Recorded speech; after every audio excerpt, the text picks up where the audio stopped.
dar para uma primeira pergunta do chat, para a gente fazer a rodagem aqui. Aqui, ó, vamos lá. Dona Maria de Lourdes.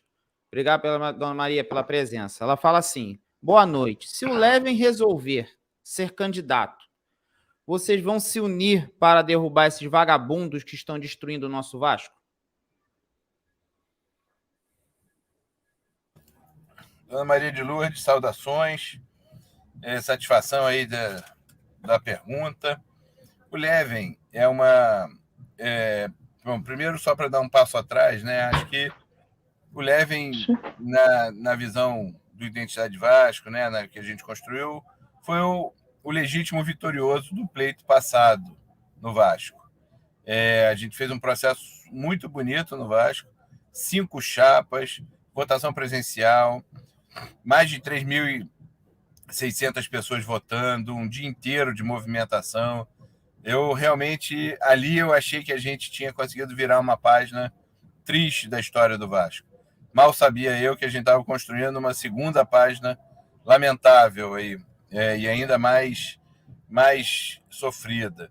Mas naquele momento, o Levin foi um nome que foi capaz de articular a oposição, foi um nome capaz de mobilizar, de apresentar uma proposta, né? O projeto Somamos aglutinou muita gente, foi um esforço muito importante de ser feito. Então, o Levin tem essa legitimidade de ter sido um candidato vitorioso no pleito verdadeiro, né? Que a gente reconhece, que infelizmente a justiça não reconheceu. Mas, e nesse sentido, acho que é um nome muito importante, de fato, para construir unidade e diálogos nessa oposição. Ele tem uma decisão pessoal a cumprir. Eu pessoalmente respeito, acho que a gente do Identidade Vasco respeita essa dúvida dele, legítima, é difícil se expor, você tem um desgaste pessoal e profissional grande, mas também é um compromisso com o Vasco. Então, vamos ver o quanto que ele, nesse momento, tem possibilidades pessoais também de vir candidato. E se vier, certamente vamos conversar, certamente vamos buscar caminhos de entendimento, mas com esse compromisso de que as propostas, as ideias, o cenário que o Vasco está vivendo hoje possa ser objeto do nosso debate, possa ser objeto da nossa reflexão. E aí, se for para construir junto, a gente constrói junto. Se for para também cada um seguir no seu caminho, a gente também segue no seu caminho, mas construindo um diálogo pelo Vasco, em prol do Vasco, com a responsabilidade de vascaínos e vascaínas que querem e acreditam na mudança, que é fundamental. Então, eu diria, Maria de Lourdes, que a candidatura dele é muito importante.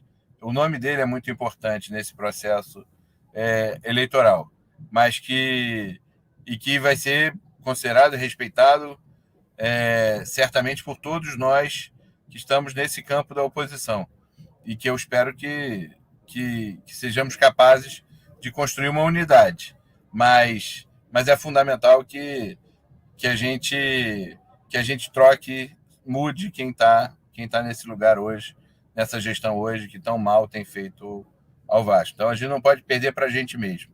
É isso que a gente não pode acontecer. E nesse sentido, acho que o compromisso de todos nós é pelo diálogo. Mas a gente também tem compromisso com as propostas.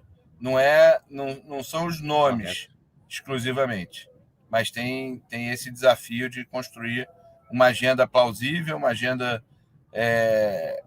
verdadeira, uma agenda com transparência, uma agenda com compromissos básicos, né? Por exemplo, compromisso de não vender mais do que os 30% do futebol, compromisso de não vender, não lotear, não desqualificar as sedes do Vasco, ao contrário, promovê-las, compromisso de dialogar com sócio nacional, né? Com sócios espalhados pelo Brasil.